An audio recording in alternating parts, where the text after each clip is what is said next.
Bueno, en la oportunidad de hoy les voy a hablar sobre los algoritmos de búsqueda clásicos y cuántico. Los algoritmos de búsqueda clásicos son instrucciones que se utilizan para determinar si algunos elementos se encuentran o no dentro de un conjunto de datos. Las búsquedas se pueden clasificar en internas o externas según la ubicación de los datos. Las búsquedas internas se dan cuando todos los elementos se encuentran en la memoria principal del computador. Estos pueden estar en estructuras estáticas como arreglos o dinámicas como listas ligadas o árboles. Las búsquedas externas es cuando se realizan dispositivos externos como archivos que se encuentran en la nube, discos duros externos o memorias USB. En el artículo nos centramos en las búsquedas internas. Los algoritmos de búsqueda clásicas tenemos lo que son la búsqueda binaria o dicotómica, que tiene dos prerequisitos que se debe cumplir. La primera, que el conjunto de datos esté ordenado, y la segunda, que se disponga de acceso aleatorio. La búsqueda exponencial o a galope se usa para buscar el rango donde pueda encontrarse el dato a buscar. Si ese es el límite superior y el límite inferior de la lista, luego S e I son potencias de 2, donde I es la última posición de la lista, por lo tanto es el exponencial para ese algoritmo. La búsqueda de interpolación, este algoritmo trata de localizar la posición exacta usando la fórmula de interpolación lineal. Como sabemos, pues el f de x sub 1 es el primer índice más f de x sub 2, que es el último índice, menos el primer índice, dividido entre el dato que está almacenado en el último índice menos el primer dato que está almacenado en el primer índice, ¿no? Multiplicado por el dato que estamos buscando menos el primer dato. Este ya lo veremos de forma más clara a la hora de implementarlo. En la búsqueda en diccionarios, los diccionarios son estructuras de datos de dict en Python que nos permiten almacenar cualquier tipo de valor, como enteros, cadenas, listas e incluso otras funciones.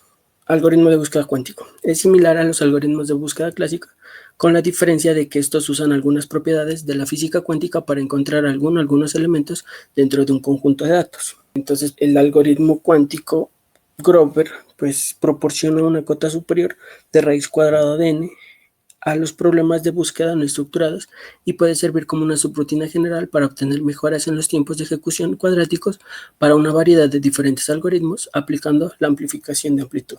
Entonces aquí podemos ver una comparativa entre los algoritmos clásicos y Grover. Entonces podemos darnos cuenta que la cota superior en los algoritmos clásicos encontramos que también nos genera una raíz cuadrada de n, ¿no? Entonces, digamos, este algoritmo es bueno en cierta medida, pero para retornarnos el valor que estamos buscando, se apoya en una búsqueda lineal. Entonces, pues ya no es tan eficiente, ¿no? Y igual que el algoritmo de búsqueda en hash o en diccionarios, que son pues de tiempo constante también, estos algoritmos cuando se enfrentan pues a gigas, a teras o a petas de datos, estos algoritmos ya pues no son tan eficientes y uno pues tiene que ya pues buscar pues bases de datos relacionales. Si tampoco ya le da soporte, pues pasa uno a buscar otros modelos como las NoSQL o las NewSQL, pero digamos pues estas tienen pues sus ventajas y desventajas, ¿no? En cuanto a las implementaciones y los recursos que estas requieren para ser implementadas, ¿no? Entonces, en esta búsqueda, este algoritmo cuántico de Grover, al estudiarlo y al entenderlo un poquito, digamos, si esa raíz cuadrada de n la genera de forma única, no se apoya en ningún otro algoritmo para retornar los datos que estamos buscando. Y entonces, al hacer una búsqueda de varios elementos, pues encontramos que nos debemos de centrar en cuántas llamadas serán necesarias para encontrar los datos que estamos buscando. Entonces aquí, para ejecutarlo, ocupamos pues un pi cuartos por la raíz cuadrada de la lista de datos que estamos utilizando sobre los datos que estamos buscando, ¿no?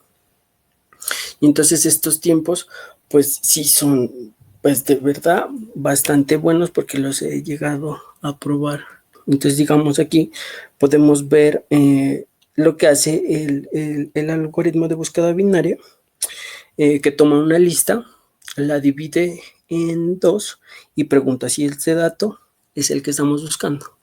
Entonces aquí también podemos verlo paralelo junto con el código en Python. Entonces aquí tenemos los índices, el primer índice, el último índice, y este índice es el que nos indica cuando ya encontramos el dato, ¿no? Entonces preguntamos. El dato que estamos buscando es el 78. ¿Se encuentra en la mitad? No. Si el dato no se encuentra en la mitad, lo que hace es preguntar si el dato es mayor o menor al que estamos buscando. Entonces, como este es mayor, entonces pasa al lado derecho. Y vuelve a hacer el mismo proceso.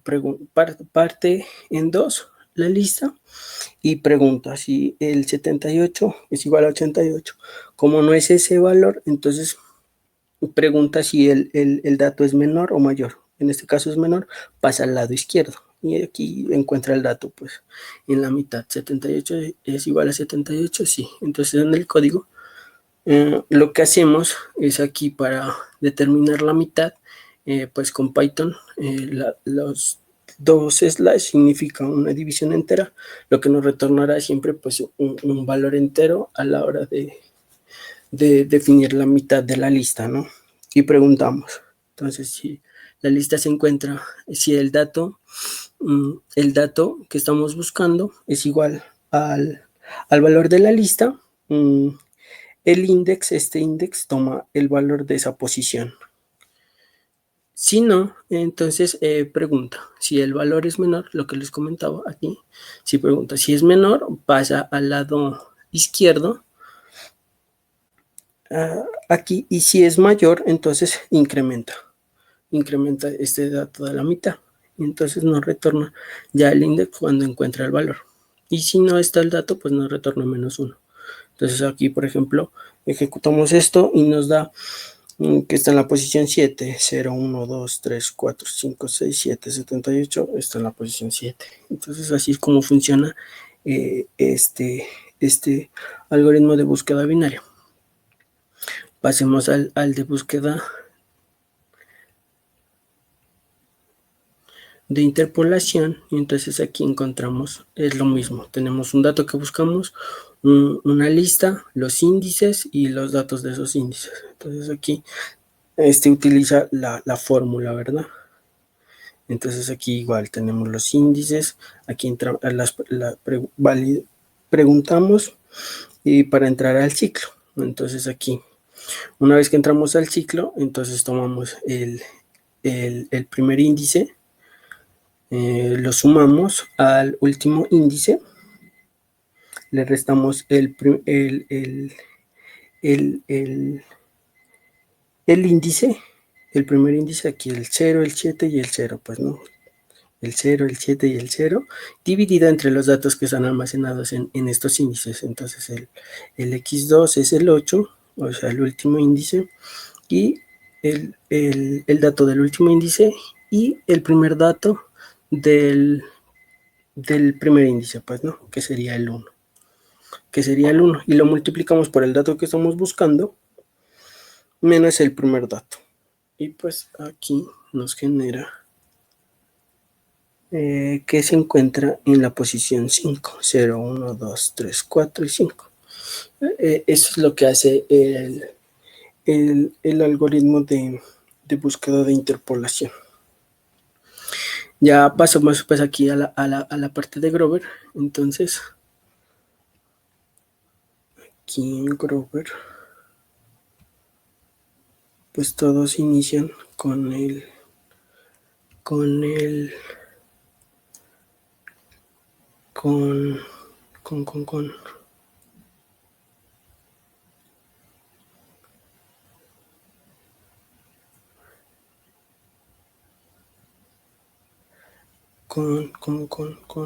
la formulación del problema, ¿no? El problema de búsqueda. Entonces tenemos, dada una colección de objetos, se pedirá de entre ellos obtener al menos uno que cumpla con una cierta propiedad. Es decir, dado el conjunto de enteros positivos, encontrar el elemento W, el cual también pertenece a los enteros positivos. Los elementos de los conjuntos se podrían codificar por cadenas de n ceros y unos, y la propiedad, pues que esta es donde el 0 y el 1 son el resultado de la función, la cual retorna 1 si el estado verifica la propiedad y 0 en el caso contrario. Pues es igual a hacer las búsquedas en los anteriores, ¿no? Eso no cambia aquí. Entonces, para la implementación de Grover, en esta versión, digamos, se utiliza un Oracle Phase, en la cual pues recibe como parámetros la cantidad de qubits que vamos a buscar, que vamos a utilizar, y los elementos que vamos a buscar. Aquí pues formamos el circuito. Aquí creamos una matriz de identidad. Entonces, si tenemos 4 qubits, sería pues de una matriz de 16 por 16. La almacenamos en esta variable. Y aquí, en este for, recorremos los elementos que vamos a buscar y de una vez los marcamos con -1. Entonces, para que esta matriz la reconozca pues Qiskit, entonces la convertimos a un operador unitario, y pues yo aquí lo devuelvo como una puerta. Entonces, para verlo, lo que hace esta función, entonces aquí, cuando definimos nuestra matriz de identidad, lo que nos genera es este tipo de matriz, marcándonos los datos que estamos buscando. Entonces, en este caso, el 10, el 7 y el 3, ¿no? Entonces, el 0, 1, 2, 3, aquí está marcado. 4, 5, 6, el 7, 8, 9 y el 10. Entonces, de una vez nos proporciona, ya tenemos marcado el elemento que vamos a buscar. Y aquí, pues, en su forma de que lo reconoce Qiskit, ¿no? En una puerta. Pasamos a la parte del difusor. Pues el difusor lo que nos hace es lo mismo, nos pide la cantidad de qubits que vamos a utilizar, nos coloca una Hadamard. Aquí abrimos la fase Oracle y lo cerramos con otra Hadamard, que sería pues este diagrama, lo que estamos formando aquí. Ya formamos el Oracle y aquí estamos formando el difusor. Y aquí lo retorno como una puerta. Entonces, para unir estas dos piezas, pues usamos esta función de Grover, en la cual pues también como parámetro recibe la cantidad de qubits y los elementos que vamos a marcar. Y aquí es la parte en la que formamos, ¿no?, la cantidad de repeticiones de este bloque que vamos a utilizar. Entonces aquí pues está redondeado hacia abajo, pi cuartos por la raíz cuadrada de todos los elementos que estamos de la lista, sobre los elementos que estamos buscando. Aquí imprimimos los datos y aquí pues ya formamos la forma del circuito. Ponemos la primera capa de Hadamard, seguida de su Oracle y el difusor. Tantas veces nos dé esta fórmula, ¿no? Por eso está dentro de un for, porque aquí pues tantas veces nos dé 4, 3, 6, se van a repetir esta fase Oracle y el difusor, ¿no? Y pues yo lo retorno como una puerta.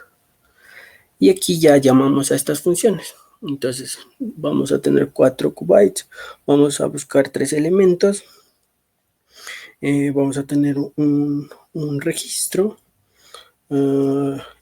pues este registro clásico para poder medir. Aquí formamos nuestro circuito y aquí agregamos pues, ¿no?, nuestra función Grover al circuito cuántico con la cantidad de qubits y los elementos que estamos buscando. Aquí le indicamos pues que de los registros vamos a utilizar todos los qubits y medimos. Y ya aquí pues hacemos visualizamos el circuito, y en esta parte entonces la parte, esta no les muestro, pero bueno, aquí está la parte del difusor, lo que hace la función, aquí, pues, como decir, descompuesta, y nos damos cuenta que es muy similar, pues, al diagrama que tenemos acá. Entonces, aquí, pues, Grover, y aquí aquí ya lo tenemos completo. Entonces, la estructura, las Hadamard, su Oracle y su difusor. Entonces, aquí tenemos las Hadamard, el Oracle, el difusor. Tantas veces nos generó la fórmula que tenemos aquí de R, ¿no? Entonces aquí para este caso pues los llama 4 veces para buscar esos 4 elementos. Y entonces aquí, ya cuando uno hace la medición, pues se encuentran los datos. Entonces, pues digamos, el porcentaje no es muy alto cuando se hace cuando se hacen varias búsquedas, pero de igual forma se mira que los datos los encuentra dentro de ese rango de datos que tenemos. Entonces, pues, la verdad, esta parte sí es como pues muy dummy, ¿no? Pues no es muy complicada de entender esta parte de lo que crea aquí, pues está la matriz de identidad, pero digamos ahí pues a mí me abre la posibilidad de investigar sobre los diferentes tipos de estructuras que uno puede ingresar a un computador cuántico, ¿no? Entonces, pues, me dio la oportunidad, pues, para mi proyecto de tesis de maestría, de generar, pues, ese estudio sobre las QRAM, que pues hace como 10, 11 meses, no se las hablaba, pero ahorita ya están cogiendo como harta popularidad, ¿verdad?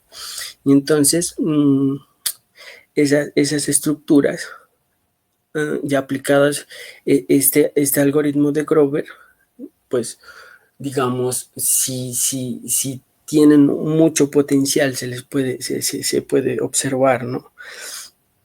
En cuanto al rendimiento de las búsquedas, y se tiene mucha expectativa, ¿no? De lo que se pueda hacer. Pues la verdad yo he ejecutado pues la QRAM, que así no con pruebas muy formales, de forma así como por ver qué pasa, y pues digamos Qiskit con los computadores el simulador de 32 qubits se revienta. Ya con 30 qubits bota un mensaje de que no tiene suficiente memoria para procesar esa cantidad de qubits, pero con 27, con 28 qubits sí trabaja, y el rendimiento pues es muy bueno. Eso también pues ahí para implementarlo en otros sistemas, como en Amazon Bracket. Ahí pues allá hay disponible uno de 50 qubits, aunque ahí pues toca hacer el cambio de las funciones, ¿no? Como ellos llaman a sus funciones, y pues esa es la idea, ¿no? Como implementarla ya y pues poder trabajar ya pues con llegar a gigas y a teras de información, y ejecutar esos datos, pues, ¿no? Y hacer esas búsquedas sobre esas nuevas estructuras que se pueden generar, ¿no? Con este tipo de algoritmos cuánticos. Eso era lo que tenía para compartirles. Preguntan en el chat por qué se llama difusor. Pues digamos, unos lo llaman difusor, otros lo llaman amplificador. La parte es que es el que le permite, ¿dónde está? Permíteme buscarlo. Aquí. Les permite buscar el dato.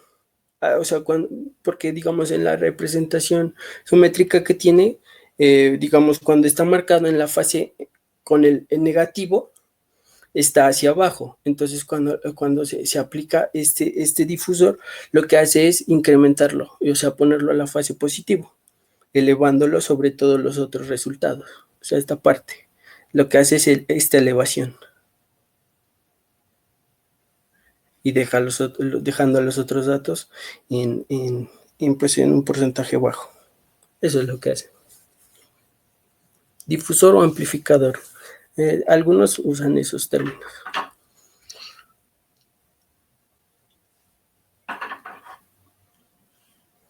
¿Alguna otra pregunta? No, adelante.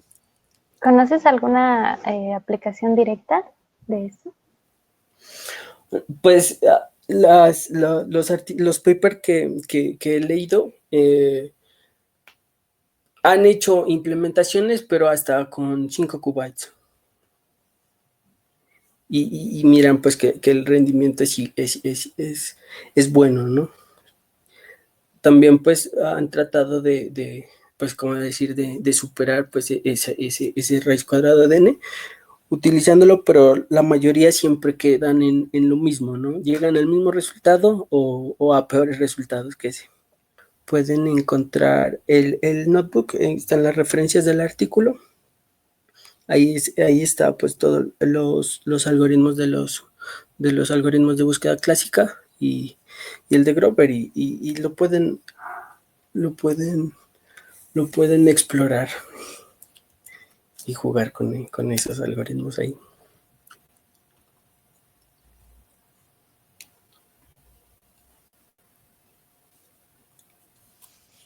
Dices que es trabajo de tu tesis, ¿verdad? ¿De maestría? Sí, claro. Empecé, pues he hecho las pruebas con Grover, con uno y para múltiples, y pues ahorita lo quiero ver hasta qué cantidad de QBytes puedo llegar a contener, ¿no? Porque digamos, si hacemos, digamos, con 30 QBytes, pues ya estamos hablando de, como de 500 y polla de millones de direcciones de datos que logro conseguir, ¿no? Entonces, ver eso y ya pues si pasan esas pruebas, ya pues pasar a la parte de Machine Learning, llevarlo para probar algoritmos de Machine Learning con esa cantidad de datos.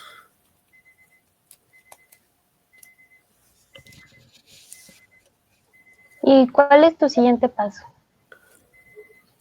Ahorita terminar de hacer las pruebas formales en la parte de Qiskit con IBM y pasarlo pues a la parte de Amazon Bracket, cambiarlo ya para probar con el computador de 50 QB que ellos tienen.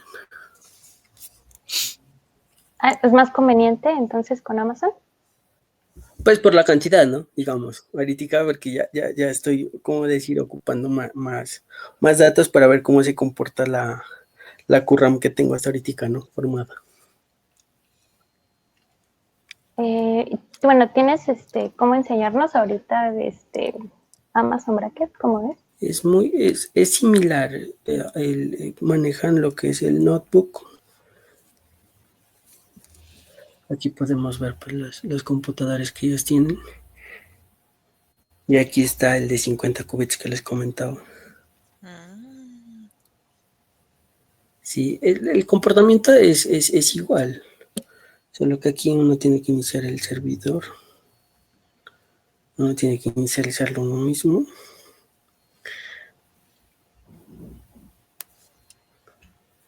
Pero... Es similar a Quantum Experience, ¿verdad? Sí, esta parte es la única que cambia, en la que uno tiene que inicializar el servidor.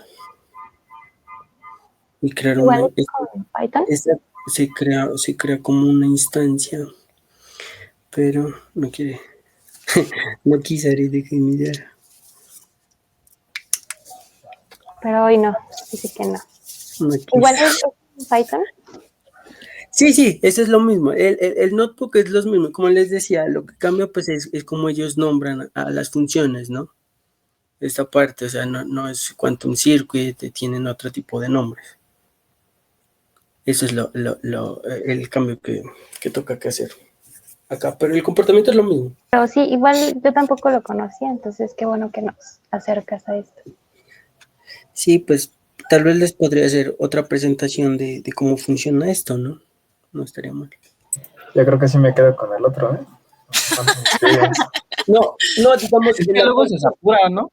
en la parte de la creación que tiene IBM, del cuaderno y eso, es súper eficiente, porque acá toca hacer, para tener aquí, que salga aquí, esta instancia, toca hacer un proceso medio larguito ahí. No es tan fácil. En cambio, en el otro uno abre la cuenta, le da nuevo y ya. Pero acá sí toca hacer un poquito más de procesos para montar el notebook. Sí, es un poquito más complejo de Amazon Bracket. ¿Y hay otro servicio parecido? O sea, que no sea el de IBM ni este. El de Azure, ¿no? ¿Desde Microsoft? Sí, Sí. pero tiene poquito que lo implementaron. Bueno, que lo salió. ¿Qué tal está ese? Voy a aprovechar para hacer la promoción del live stream. No sé si se gestionan, pero igual ahí lo tenemos para siempre. Sí, porque pues aquí está, pues, ¿no? Los de D-Wave, los de IonQ, Rigetti. Ahí en el chat les puse el live stream, que es pues una programación sencilla, ¿no? Con Microsoft, con Julia y con Qiskit. Y ahí viene la explicación de los tres, igual ahí pueden decidir cuál es más intuitivo para ustedes. Ya abrió la instancia. ¿Quieren verla? Sí, claro. Ya está iniciada. Que siempre sí quiso. Sí, a ver. Pero igual, ahí ya cuando uno entra, es el mismo notebook que tenemos que tenemos en IBM. Botan solo esta carpeta, esta de acá ya es la mía. Lo que ellos tienen es esto. Por ejemplo, aquí tienen a Grover. ¿Se dan cuenta? Es lo mismo. El notebook es lo mismo. Ah, ok. Entonces solo utilizas El la servidor. interfaz, ¿no? Para correrlo. Interfaz. Esto es lo que ellos votan. Pues la verdad, IBM es más robusto, ¿no? Pues en la parte de educación y todo lo que tienen, un resto. Acá es como ellos llaman acá sus cosas. Mira, circuit, gate, moment. Ya es otra forma como ellos llaman a las cosas. Circuit nomás. Ah, sí, circuit. Pero pues, o sea, la lógica es la misma, ¿no? Lo que cambia es nomás cómo llaman a las funciones. Y pues, pues sí, ahí sí hay diferencia, ¿no? Pues que pues dan acceso a 50 kubytes. Eso era lo que había para hoy. ¿Alguien tiene otra pregunta? Muchísimas gracias, Bien, Jonathan. Muchas No, a gracias, Jonathan. ustedes, muchas gracias.